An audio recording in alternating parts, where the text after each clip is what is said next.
everyone, welcome back to my channel. It's Emily and happy October, aka spooky month. Spooky season is finally here and I figured this would be the perfect time to finally make this video because things that terrify me as a Lego fan just kind of seems on brand with fall and spooky month. Anyways, these are things that I actually do think about all the time. I've thought about these for a while and I feel like these are all things that are relatable to pretty much any type of Lego fan. If you're a newer fan, if you're an older fan, if you're just kind of like a casual fan, this is all for you. So anyways, before we dive in and talk about all these things that really do scare me as a Lego fan, if you are brand new to this channel, then hello and welcome. Make sure to hit that subscribe button down below, or if you're a long-time lurker and you're not subscribed, you should also hit that subscribe button down below. I really do appreciate it. Okay, number one on this list is favorite themes retiring. Now, this is probably something most people haven't had to deal with. I don't know, if you're into Star Wars, you've never had to deal with this, because Star Wars is probably here to stay. But if you've been into Lego for a long time, you have definitely dealt with this. And I feel like it's such a sad thing. Like if your favorite theme is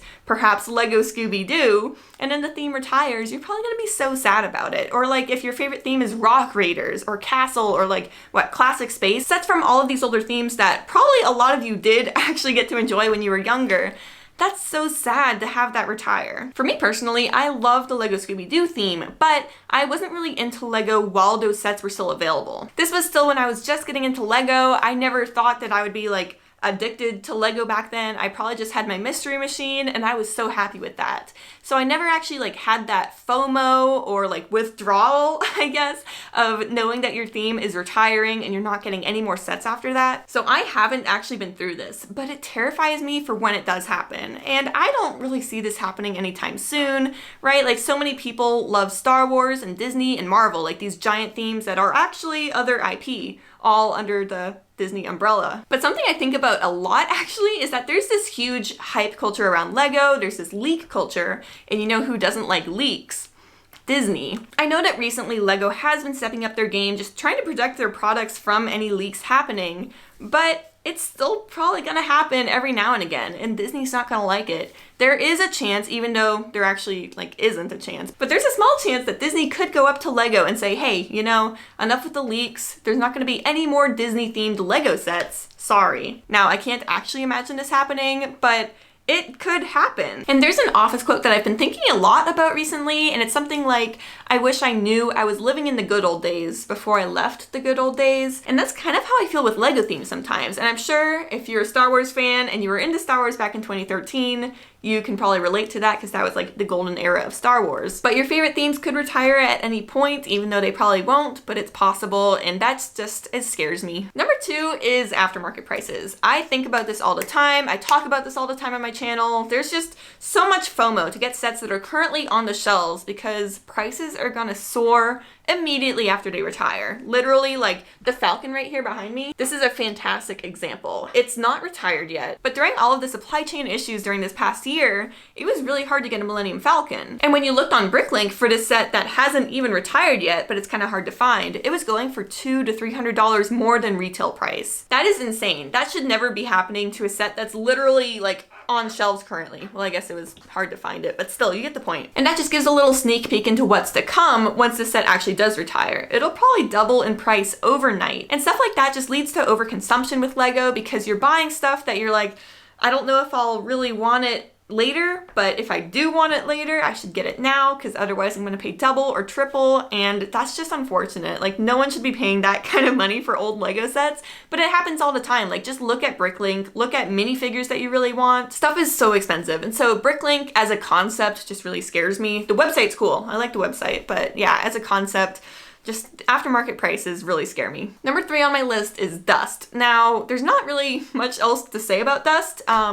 None of us like it. It's a shame when your sets get all dusty. That's about it. Okay, moving on to number four on this list of terrifying things in the Lego world is scalpers. I don't like scalpers. You don't like scalpers. If you're a scalper watching this, stop it. No one likes you. They artificially drive up the price of Lego sets and also Lego collabs like the Adidas shoes from Lego. Those are so expensive just because scalpers grab them all. But then with Lego sets too, really popular sets like Mos Eisley or the Botanicals, those were impossible to find for the entire year. Like we finally got Mos Eisley a few months ago. We actually haven't built it yet, so I guess it was fine that we waited, but still that's like beside the point. Those were were so hard to find. They were not available in stores anywhere, and that has since been fixed. I think LEGO's been upping the game on their supply chain issues, and there's also just less hype around the sets now. They've been out for almost a full year now, most of those. So people are way less willing to spend the money on those. Like if you look on Amazon for the botanical collection stuff, some of that stuff is so expensive. I remember seeing the Lego roses, the like small box of them,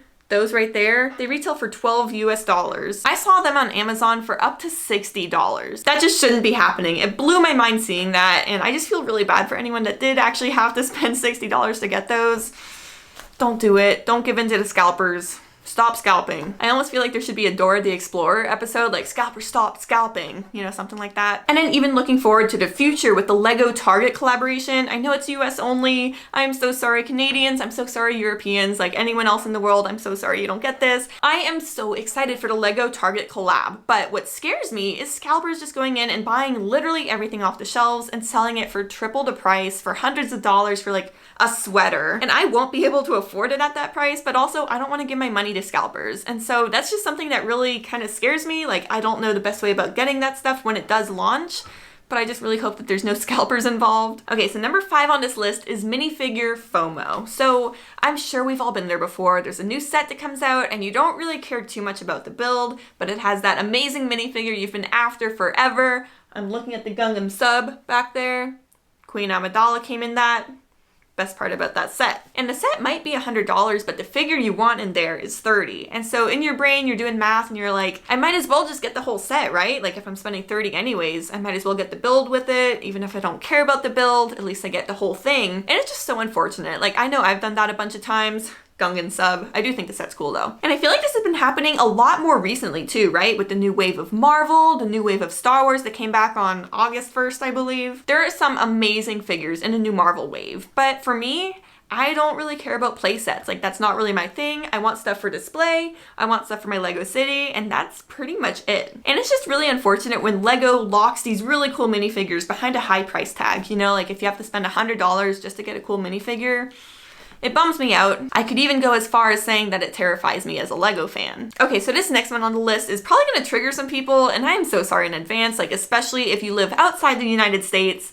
You probably won't like this one, but I also don't like it. Anyways, we're gonna talk about limited edition runs, aka gift with purchases, but also Comic-Con exclusives. So if you've been into Lego for the last year or so, you probably remember some drama around Comic-Con exclusives. There was one set in particular called the Bespin Duel. Now this was only available to North America, or maybe even just the United States. I'm not sure if it was US only or North America only, but anyways, these limited edition runs can be a lot of fun, but they also just feed more and more into the hype culture, the FOMO culture, and sometimes Lego plans these gift with purchases so poorly. For example, I remember this one very clearly because it made absolutely no sense to me. There was an Amelia Earhart promo, and it launched, I believe, on April 6th.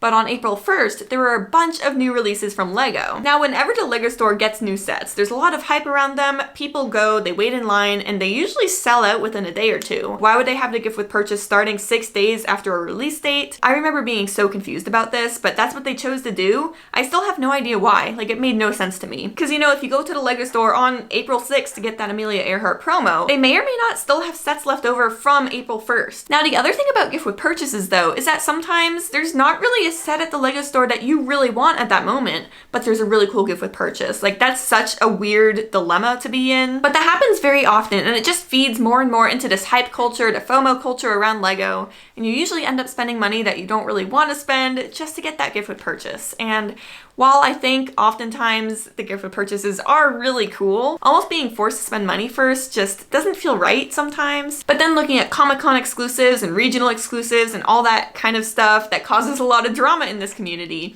I remember the Bespin Duel being such a heated topic because it was only available in either just the United States or all of North America. I'm really not sure. I'm sure there's other types of limited edition runs that I'm missing here, but you kind of get the point. Whenever these kind of things happen, I just get very nervous about whether or not I'm going to be able to buy these, and especially if I lived outside the United States, like I probably wouldn't be able to buy any of this stuff. So that being said, even though I do live somewhere where I'm mostly able to get all of these sets, I still feel for y'all. Like, I don't think it's right. Okay, so there's only one more on this list. Thank you so much for staying with me so far. If you've made it, let me know in the comments below. Let me know what you think of the video so far. And don't forget to subscribe. But anyways, the final thing on this list is supply chain issues. Lego and LOL dolls, you know those like LOL kids dolls, I don't really understand them, but they're really popular. They were in the news earlier today talking about how these brands aren't going to be on the shelves during the holidays. And that's really scary. I remember last year during Christmas, and even like 2 months before Christmas, 2 months after Christmas, there was no Lego anywhere. Like, you would go to Target and the shelves were empty. There might have been like a base plate, maybe a Duplo set. There was nothing there. And while the supply chain issues have gotten a lot better over the past year, especially with the botanical collections, finally having flowers on the shelves has been amazing. We're still gonna see these issues going forward through the holidays. I really hope that they planned ahead for this year and just made tons of sets, are fully stocked, fully ready for the holidays, but we will see. And it might just come down to shipping delays, and it's out of Lego's control. For me and pretty much everyone watching this video, like, you should probably go do your holiday shopping ASAP, because otherwise